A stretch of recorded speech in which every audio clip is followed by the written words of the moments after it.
Hello everyone and welcome to the Matchbook Champions League podcast. I'm Phil Kitromilides. Europe's premier club competition returns and so does the show. We're here to look ahead, as we always do, two matches in the Champions League. We've got four really fascinating ties to look forward to, and joining me as ever, Mark O'Haire and Ian Broadrick, aka Brothers. It's been a while since I've done a programme with these two guys, so I'm very much looking forward to speaking to you guys. I've missed you. But before we talk and catch up and reunited once more, I've got to tell the listeners and the viewers about some exciting news for Matchbook. You might remember in the last 2 years, we've actually won the Smart Betting Club Awards Best Betting Podcast. We'd like to make it 3 in a row, like Real Madrid, 3 Champions Leagues in a row, 3 SBC awards in a row would be great. If you'd like to vote for us, indulge us. If you'd like to vote for us, then the pinned tweet on Team Matchbook and the Matchbook Betting Podcast is where you'll find the link. Also in the description to this podcast and in the video on YouTube. So, as we said, if you'd like to vote for us, that would be great. We are very much keen to do a hat trick like Real Madrid. Okay, let's move on and say hello to the guys. Brothers, Mark, hello. It's been a while. How are you doing? Yeah, well, good. Looking forward to the Champions League. A lot can change in football in a couple of months, and I think a lot has changed looking at the teams who are playing this week. So, yeah, very much looking forward to the tournament recommencing and plenty of intriguing ties to look forward to. That's good. I'm a bit more effusive about our reunion than you are, but that's fine. That's I know you've missed me as well. That's good. Brothers, I know you definitely missed me because you've been messaging me saying, Phil, I can't wait to do another Matchbook Champions League podcast. Yes. Can't hear you, brothers. He's muted. You're muted. He's so excited. He's muted himself. I'm such a pro. There we go. Lovely to be back. And yes, I thought those messages were private, but if you want to air our feelings to the world, then that's fine, Phil. We share everything with our viewers and listeners here. So, guys, reunited we are, and now let's move ahead to the matches that we've got to look forward to this week. We're starting with Porto against Juventus. An interesting tie here. Here are the match odds. If you're watching us, we're live, by the way, on Matchbook's YouTube, Facebook and Twitter accounts. Porto 4.25 to win, Juventus 2.08, the draw at 3.26. You can get Porto with a half-goal head start at 1.85, Juventus minus half a goal at 2.06, and the goal line is 2.25, which is 1.97 for the overs, 1.917 for the unders. It's an interesting one.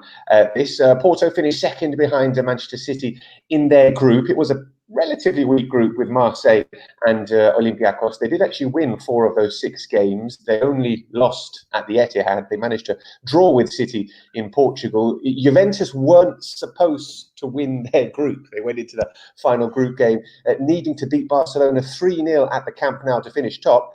And they did, which was rather surprising, particularly because Juve have been struggling domestically like we've not seen for a very, very long time. At the weekend, they lost 1-0 to Napoli. They did make the Coppa Italia final, though, the week before that. It's an interesting one in theory, Mark. In theory, this should be a pretty clear away win, should it?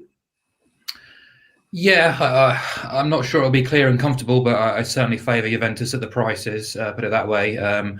The weekend was a bit of a hammer blow for Juve because they have been on a bit of a form resurgence, you could say, as you say, reaching the Coppa Italia final, putting themselves back in the picture for the Scudetto too, kind of building from a very mean defence and an attack that's just doing enough really when opportunities arise. I think when you've got Ronaldo up front, you're always going to be in with a chance really, but they started slowly against Napoli at the weekend and were unable to make their pressure count when they were the best team throughout the game, you'd probably say. Ultimately, the game's decided by a soft penalty, and now the pressure really is on Juventus in the Champions League because they're hot favourites to progress. They've got the softest opposition, you could say, of the big teams in the last 16. So, yeah, they are expected to kind of get through to the quarterfinals. And considering where they are now in Serie A, that certainly the attention is definitely on this competition. But, yeah, they've got pretty much a full complement available to them for this game. I say defensively they've been strong. Exclude the penalty that they conceded against Napoli at the weekend. They've actually not conceded from open play in 7 of their last 8 across all competitions. You look at the opposition in that time, they've played Napoli twice, Inter twice, and Roma. So they've been up against some very stiff opponents too, and they've managed to get results and performing pretty well. And Giorgio Chiellini's come back into the team. He's getting on a bit now. He's probably not the same player he was, but his organisational skills have certainly helped. He sort of embodies that club very well, and they performed pretty well with him in the back four. So, I don't really mind them at odds against. In fairness, they were 2.2 away at Napoli at the weekend. So seeing them at 2.08 at Porto certainly does appeal. And Porto are a team who have stumbled domestically this season. They are a canny team. Sergio Conceição is a decent coach, but you look at their recent form. I think they've won twice in the last 6 in Liga NOS, conceding twice in back-to-back games as well. Not ideal preparation. You look at their record against the top 5 in Portugal this season, just 1 win in 5, conceding twice or more in 3 of those games and failing to keep a clean sheet. So you mentioned the soft group that they came through against in the Champions League with Manchester City. They actually generated the lowest expected goals output of all the qualifiers. They're a hard-working team, very compact. They will make life difficult for Juve, but you're relying on a 38-year-old Pepe at centre-half, and I just don't think they've got the required quality to stay with Juve. So, yeah, I'd edge towards Juve odds against quotes, considering Porto plus a half is odds on. So, yeah, it's not a particularly strong selection, but I do think Juve are the better bet of the options we've got available to us. They often say it doesn't necessarily matter if you win your group. Every game is hard in the last 16, but this is evidence of why it is so important to win your group, or it can be, because Juventus won that group and they faced Porto. Barcelona finished second and they faced PSG. Juve, obviously, with on paper the easier looking of those 2 ties. You fancy Juve as well, brothers? Yes, I do. I mean, for many of the reasons that Mark outlined. I mean, I think when you come into these knockout stages, one of the things you need to consider is whether or not teams are going to be happy to keep things tight in the first leg and then look to finish things off potentially at the second leg, for example, at home for Juventus. Sorry, excuse me. So I think there's lots of reasons to think that this is not going to be the world's most exciting game. Juventus, as Mark says, have built their recent form and performances on a very solid back line. De Ligt and Chiellini have come back in. Bonucci's been rested for the last 2 games and likely to play in this. I think the only note of caution I'd mention, and Mark mentioned they've got a full complement. I think it looks like Cuadrado is going to miss this game through injury. Now, he's a big miss because he's been one of their major outlets down that right flank. He's had 5 assists in 5 Champions League games in the group stages. And he's someone who creates a lot for them down that flank. So he's going to be a miss. But Juventus should have too much quality. I mean, Porto were flattered, really, to get through to this stage.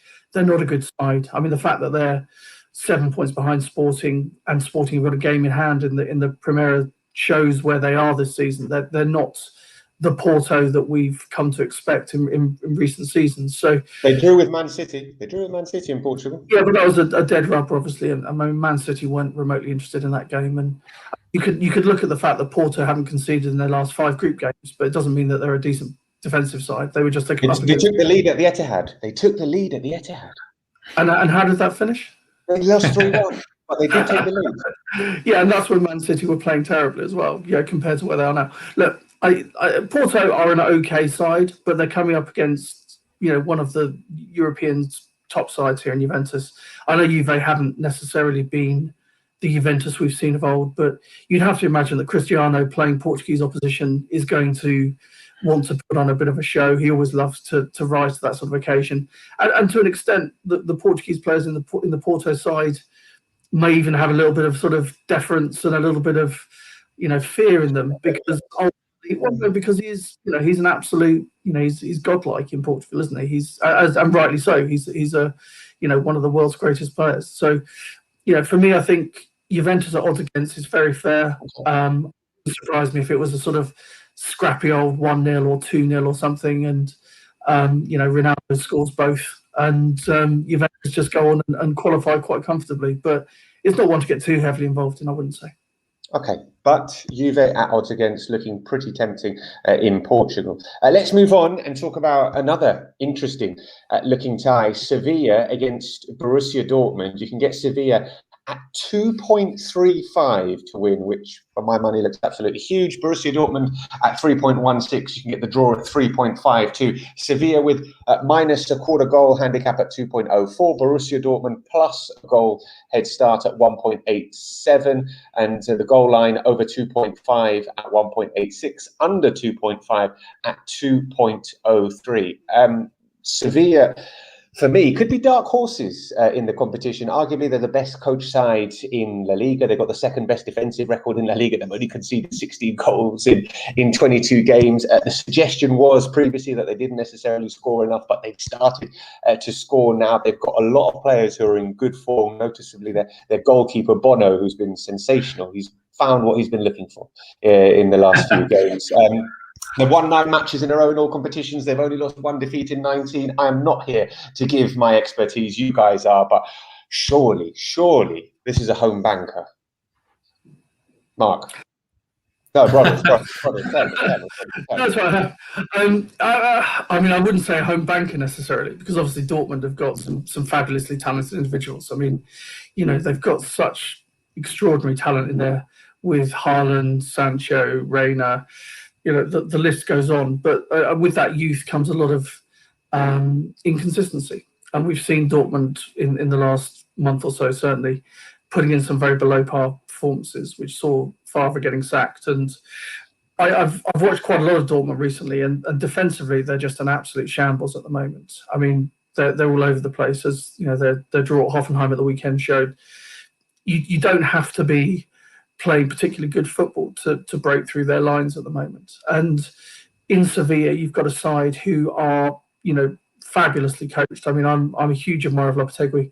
And, I think he has got them playing in a fantastically structured way, incredibly solid defence. I mean, they've not conceded in their last 7 games. As you mentioned, Bono, fabulous form. They've also got, one of the best young centre-halves in Europe, Jules Koundé, who is, another unbelievable French under-21 centre-half. I mean, they've got about 10 of them. And, you look at the way that Sevilla are playing at the moment, and you think, one of their issues historically for me has been the lack of goal threat. We've talked about the fact that they don't really have a top-class striker. I mean, Enesiri's done well this season again, but he's not out the top drawer. But I think the X factor for me, potentially in the knockout stage, is they're signing a Papu Gomez from Atalanta. He's obviously settling in and is starting, but he's a player who showed at Atalanta he's got the quality to play through balls, to score fabulous goals himself, as he did on his debut, obviously, with Sevilla. Fantastic strike from outside the box. He is a player that I have absolute admiration for, and he's the sort of player who's going to look at this Dortmund defence and just think, yes, please, I'm going to have some of this. So I could see this being a game where Sevilla keep things tight. They're not going to be daft enough to push up and leave space in behind for the pace of Haaland and the pace of Sancho and the trickery and so on. I think Sevilla are going to try and keep the ball for the majority of the game, and they're going to look for opportunities to break through a very, very suspect Dortmund defence. And in Gomez, I think they've got the player who's got the key to unlocking that. So, for me, I think Sevilla are an excellent bet for this match. And I think they're also, very interesting at the outrights, as you say. I mean, they're around 50-1 still. But I think that is more than fair if you're going to have a bet on an outsider at this stage of the competition. So yeah. Yeah, no, I'm with you on that all the way. I've got a feeling that Mark might also be joining us in the Sevilla boat. There's plenty of room, but yeah, I mean, he said it all already. I've said quite a lot. Would you like to add something, Mark? It's hard to mention anything you haven't already said, but yeah, I've already backed Sevilla to win outright after the last week, after watching Dortmund now for the last few weeks, but also the progress Sevilla are making after what was a bit of a rocky start to the season, but they finally kind of settled into their stride. I think it's 20 wins from 26 across all competitions to 3 defeats against Real, Atleti and Chelsea. I think 9 straight wins now, if you include the extra time win in the Copa del Rey. Bono, of course, without a goal conceded in 11 hours and 50 minutes. They're just rock solid right now. They were terrific in both boxes, I felt, against Barcelona in the Copa del Rey last week. And if they play with that same intensity and style, I can't see how Dortmund are going to be able to stop them, really. I think the one worry really was losing Lucas Ocampos to that horrible injury. But as Brothers has already mentioned, Monchi's worked wonders to bring in Papu Gomez in January. His goal against Getafe just showed what a class player he can be. And I think if he is able to settle into that team and take up Ocampos's position and inspirational side of things going forward, then I don't see it being a necessary downgrade. If anything, it might be a slight upgrade in terms of output. And El Nassiri's been playing fantastic football too. The defence is so strong. And you look at Dortmund, they just look like, to me, they look like a bunch of really talented kids just working under a supply teacher at school, where there's just no control, really. There's no discipline. I'm not really sure what they're trying to achieve. They're looking really vulnerable right now. And as Brothers said, the game against Hoffenheim was really alarming at the weekend, just the defensive blunders they made, how easy Hoffenheim found it to cut through them. And they didn't even have Kramaric in the team either. So, yeah, they're in the real danger of missing out on the top 4 in Germany right now, 6 points off the top 4. And while they might have wonderful players going forward, they're completely rudderless, directionless right now. And I think Sevilla are just the kind of team to make them pay for that too. So Dortmund don't traditionally travel well in Europe against the top bracket of European football. They lost by 2 at Lazio earlier this season. PSG, Barca, Inter, Spurs, Atletico, all have beaten them in the last 2 years at home too. So Sevilla don't tend to roll out the big wins, but I expect them to do enough with the Sanchez Piguain. So yeah, I think they're a great bet, and that price is trending downwards right now too. So I'd take them at 235 while you can. Get on it, because it looks like a fantastic price for a really, really good team in form against a Borussia Dortmund side who are all over the place defensively. I just had a quick look. They're still at 50-1 in the outright market if you fancy a nibble on Sevilla as a value bet for dark horses in the competition. Okay, let's move on and talk about our next game, which is Leipzig against Liverpool, and show you the odds there. Leipzig, you can get the hosts at 3.12. Liverpool offered at 2.40, and the draw at 3.7. You can get Leipzig with a quarter goal head start at 1.84. Liverpool minus a quarter at 2.07. The goal line is 2.75. Overs 1.84. Unders 2.05. This is one of those ties that when the draw was made on the 14th of December, it looked like there was one very, very clear favourite in that.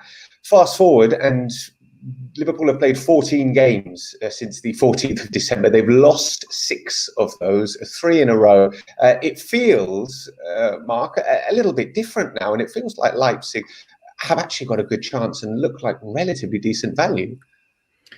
Yeah, certainly have a better chance than they did in December, you have to say. However, what's quite interesting is that qualify prices haven't changed a huge amount since the draw, and I guess that's Liverpool's poor form balanced out by the fact that Leipzig have lost home advantage for this game because English teams can't travel into Germany. So how the away goals rule is going to remain in place is kind of beyond me, really. I thought the fairest solution for this whole thing is just to play both ties in neutral territory. But there we go. Leipzig won't be far off full strength for this, and I don't know. They've not been their sparkling selves really for consistently this season. I guess few teams have really, but they've shown enough pedigree over the past couple of seasons, enough adaptability and versatility under Nagelsmann to be taken seriously. I do look at the team though this year. The sale of Timo Werner has hurt them a lot because they don't have that pace in behind to trouble teams in transitions. Sorloth has come into the team recently, who's a big guy, good at holding the ball up, but I think he's a downgrade even on Yusuf Poulsen. So he seems to be getting the nod right now, and they just don't look as threatening as they potentially were last season. I remember the game against Spurs where they just tore them to shreds really on the counter-attack, and that could be an option here against Liverpool, but they don't have Werner's pace really. So they have lacked a little bit of spark in the final third when I've watched them in 2021. And then Liverpool, it's all quite negative towards them right now. They're a confusing team. I thought they were in control against Leicester and quite dominant for 80 minutes. And then a couple of defensive howlers go against them and suddenly the book gets thrown at them. They've had to deal with that nightmare injury list, and a couple more were added at the weekend. Kabak didn't cover himself in glory on his debut either, picked up his obligatory yellow card too. So there's no Fabinho, which means Henderson's probably going to have to fill in at centre-half again, which makes them more fragile. Also unbalances the midfield, heaps an enormous amount of pressure on the front three, which is the shining light really for Liverpool. If that front three can get the ammunition, then they're going to cause Leipzig problems. I think it's a fascinating tie over 2 legs. It's a shame that Leipzig don't get to play this game in Germany, but I really wanted them with a half-goal start, but it's traded below 1.7 now, so I can't really kind of justify that price. So you go back to the sort of Leipzig plus a quarter of a goal at 1.84. They have garnered a bit of a reputation as being flat-track bullies domestically, but we know we've seen them now in the Champions League under Nagelsmann being capable to pull out a performance against the bigger guns. I'd just be wary of Liverpool, though. They've shown away at Spurs and away at West Ham and then away at for 80 minutes against Leicester too, that they are still capable of putting in performances. So again, it's one I'm going to have to step a little bit carefully around, but Leipzig plus a quarter would be probably my best bet. But I wouldn't be too against anyone backing over 2 3/4 at 1.84 either. It's quite a high line for a first leg, but that Liverpool defence and their attack is basically where they're going to cause teams problems at the moment. You mentioned those defensive howlers from Liverpool, which seem to be happening with more regularity. Brothers, would that lend you towards backing goals and/or Leipzig in this game? Yes, I mean, for many of the reasons that Mark's outlined.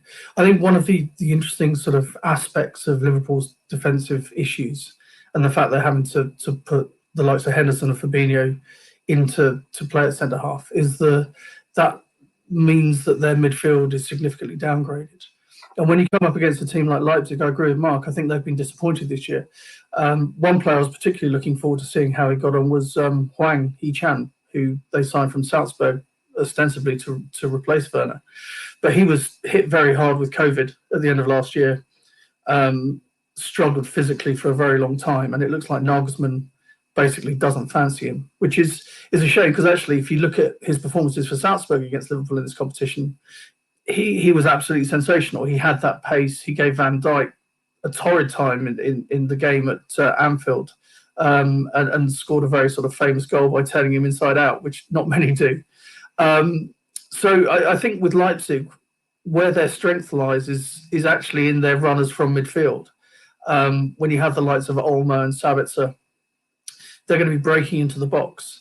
And I think when you've got a situation where you've got a below par midfield who perhaps aren't going to track those runners as well as they might, and then you've got a below par centre-half who isn't used to picking up runners from deep, you've got a scenario where Leipzig set up quite well against Liverpool. And I think although neither side are ones that I would want to particularly trust at the moment, I think at the prices, taking Leipzig in the start is the way to go. Although, as Mark says, Liverpool have still got great quality up front. They as I say, against Leicester, they were very good for the majority of the game. So it's not one that I would want to get heavily invested in. But I do think as a side, Leipzig set up quite well to hurt Liverpool. And it will be interesting to see what team Klopp puts out and whether or not he considers playing someone like Nat Phillips, for example, and leaving Henderson in midfield to try and deal with those runners. And team selection is going to play quite a big part in this, I think. Yeah, no, it is, as you both mentioned, a really interesting tie, actually, and potentially a bit more interesting than it might have seemed when the draw was made in December. By the way, as we mentioned, we are live on Matchbook's YouTube, Twitter and Facebook accounts as well, which means that we're taking questions as well. So if you have anything that you'd like to put forward, we are reading the comments, so feel free to get involved. The final game that we're going to talk about it's the big one in terms of box office this week. Barcelona against PSG at the Camp Nou. You can get Barcelona at 2.12 to win. Paris Saint-Germain offered at 3.54, the draw at 4.0. Barca with a minus half a goal handicap at 2.05.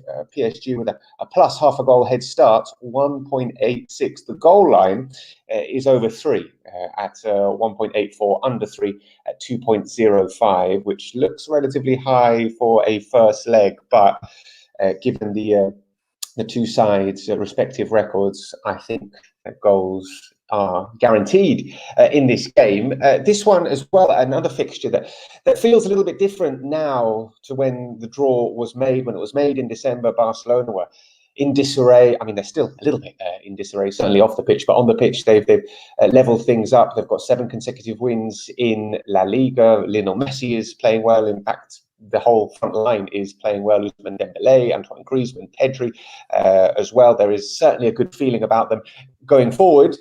Defensively, not so much. They've conceded with regularity in all competitions they've played over the last few weeks. And I feel that PSG have definitely got enough to at least get on the score sheet and contribute to a high-scoring game at the Camp Nou. But enough of what I think. Mark, what do you think about this game? Really attractive game on paper, but I found it really difficult to unpack, in all honesty. As you say, Barcelona are going really well after a really rocky start to the season. If you look at the underlying metrics and the process, they've been the best team in the Liga over the last 16 games, and I think we've seen noticeable improvements with each passing month. They certainly seem to be enjoying their football again, playing with the pressure off potentially because the title challenge is out of reach. I'm not sure really, but I enjoyed their performance against Alaves at the weekend. I know they had a lot of youngsters and a bit of a rested and rotated team, but I think they look more comfortable in their surroundings now since moving back to the traditional 4-3-3 rather than the 4-2-3-1 earlier in the season.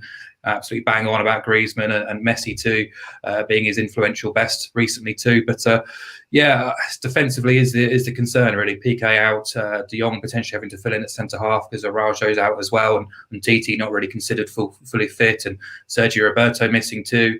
So suddenly that back four does not look as rock solid, or not that it ever has, but it doesn't look too convincing, does it? So I guess the issue really from a PSG perspective is Pochettino. He's already under pressure. He's being accused of not knowing his best 11 just yet, and certainly the performances under him so far have left a lot to be desired. They're coming here without Neymar. They're coming here without Di Maria. Verratti is a major doubt as well. 3 of their most influential players. Draxler's been involved recently, but certainly that 11 that they might put out, we've talked about it many, many times on these podcasts. The midfield just looks so stodgy if there's no Di Maria and no Verratti. Even Marquinhos has been pretty unsteady of late. Was really poor at the weekend against Nice. They've chugged in a few wobblies as well. They lost 3-2 at Lorient at the end of January, and that schoolboy defending was better than what PSG produced that day. So yeah, I'm not overly confident about them. Obviously weaker going forward about those players, but they're also weaker defensively of late as well. So as you say, things can change dramatically in football since December, and they certainly have in this game. The picture has changed a lot. I would have been massively against Barcelona. Now I don't really want to oppose them too much the way PSG are playing either. So really interesting tie, really hard to call. I think the goal line is steep for a first leg tie. Wouldn't necessarily want to be going over just because of I think both teams would be happy to settle for a share of the spoils and go back to Paris and see how things are. So I thought of everything here, if I had to have a bet, I'd actually take the draw at 3-1, which is the biggest price of the 3 possibles in the 1x2, just because it's a first leg tie between 2 well-matched teams, plenty of respect on both sides. I think 3-1 is quite a big price, but yeah, in all honesty, it's a game I really want to watch, but at the moment, don't really want to have a bet on. I was absolutely convinced that you both would be on goals in this, as I thought it was pretty obvious, but Mark has stated why he's not necessarily convinced by that. Brothers, I know that you're not necessarily convinced by my selection either. No, I'm very happy with goals in this game. I mean, Mark's very eloquently described the fact that both defences can't be trusted and are playing very badly and have got absentees, and then things is going to be 1-1.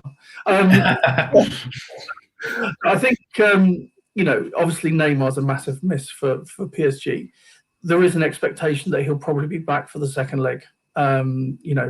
He's touch and go, but you would expect that they would get him out there for that. And this side, or this match, obviously has got unbelievable history when you look at the swings between home and away fixtures and what's happened, obviously, with that very famous Barcelona win a few years ago. And I do think Barcelona will approach this game on the basis that they need to win it in order to go to Paris in a month's time with a fighting chance of going through. Because I think, that if they take a draw and then they're thinking Neymar's going to be back for the next leg, I do wonder whether or not they think that's going to be enough, especially with their history in Paris. So I think Barcelona are going to approach it very positively. I think, as you've already mentioned, their front three is playing very well at the moment. Griezmann is starting to develop the relationship with Messi that everyone hoped he would have probably 2 seasons ago in Barcelona. And again, for all the reasons that have been touched on, I mean, Paris just look awful defensively. If Verratti's missing, that's a huge miss from their midfield. Their midfield isn't good enough. But they do have that quality going forward. They've got, obviously, the pace and directness of Mbappe. Moise Kean has played very well since he's come in, and I think is probably a better option for them than Icardi right now. They have got good players going forwards, and they've got players who should be able to find at least a goal against this Barcelona defence. You look historically, Paris, I think, have scored in their last 20 Champions League away games. So this is a team. I was just having a look. They've scored in 40 of their last 41 games in the Champions League. The only team to keep the clean sheet against PSG in the Champions League was Bayern in the final last season. Yeah, so this is a team that does score goals, and I think that they will, even if they were to lose something like 2-1, 3-2, they would consider that putting themselves in a strong position for the second leg. So I think it is a difficult game to weigh up. I think Barcelona are rightly favourites because of the absence of Neymar and the way that PSG has been playing recently. But Barcelona aren't wildly convincing, they lost 2-0 to Sevilla in the Copa del Rey first leg. They are not a team that you would want to trust implicitly. And for that reason, I wouldn't get too involved in the 1x2 markets. I think, looking at over 3 goals is very fair. Barcelona are very good at home. We don't, which is the understatement of the year when it comes to the Champions League. Aside from their 3-0 loss to Juventus, which was just, out the blue, they are a team that has got a stunning home record. So I fully expect this to have goals, and I think over 3 is okay. I mean, I'm not, don't get me wrong, I'm not rushing to put my life savings on it, but I think it's, of all the bets on this match, that's the one that strikes me as being the fairest, probably. They do have a very strong record at home in the Champions League, but if you look at some of the teams that have scored at the Camp Nou, they see Ferencvaros scored at the Camp Nou, Dinamo Kiev scored at the Camp Nou, Juventus scored 3 times. Dinamo Kiev should have won that game, and it was Dinamo Kiev's youth team as well, I think. Yeah. Alaves have scored at the Camp Nou. Eibar have scored at the Camp Nou. One of the worst Valencia sides in the 21st century scored twice at the Camp Nou. Believe me, there's going to be goals in this game. Over 3 goals at 1.85 looks absolutely fantastic. If there's just 3 goals, you get your money back as well. It looks like a big bet to me. That is Kitro's tip. It's not from the experts. It's Kitro's tip, although Brothers is more or less leaning towards me.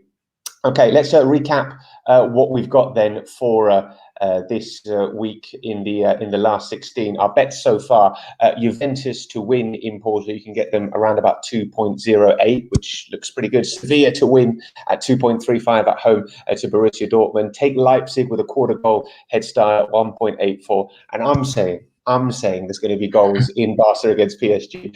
Over 3 looks pretty good at 1.85. Those are our best bets. Now, if you're not yet a Matchbook customer, there is a promotion which could be very interesting for you. If you sign up, open a Matchbook account, place a bet of £10 or more on any market on odds of evens or more, so on the Juventus bet or on the Sevilla bet. If you place that as your first bet, after that bet settles, you get a £10 bonus. Simple as that. It's new customers only. It's 18 years and over, obviously, in terms of age. And please, this is supposed to be fun. So we gamble responsibly. More info on matchbook.com as well if you want the terms and conditions. Before we go, got to get the guys' best bets for this first round of last 16 matches. Mark, your best bet for this round of matches, please. Yeah, I'd like to think it was quite obvious the way I was sort of talking about them earlier, but it's Sevilla to beat Dortmund on Wednesday night. Yeah, I'm with you on that. Brothers, I think if you were allowed to choose the same bet, you probably might have chosen the same bet. You're not, so you have to choose a different one. Which is very kind. I will take Juventus odds against Porto. I think that's very fair. So. Yeah, looks like it as well. That's it for this week's edition of the Matchbook Champions League podcast. We're back next week to look ahead to the other ties in the last 16.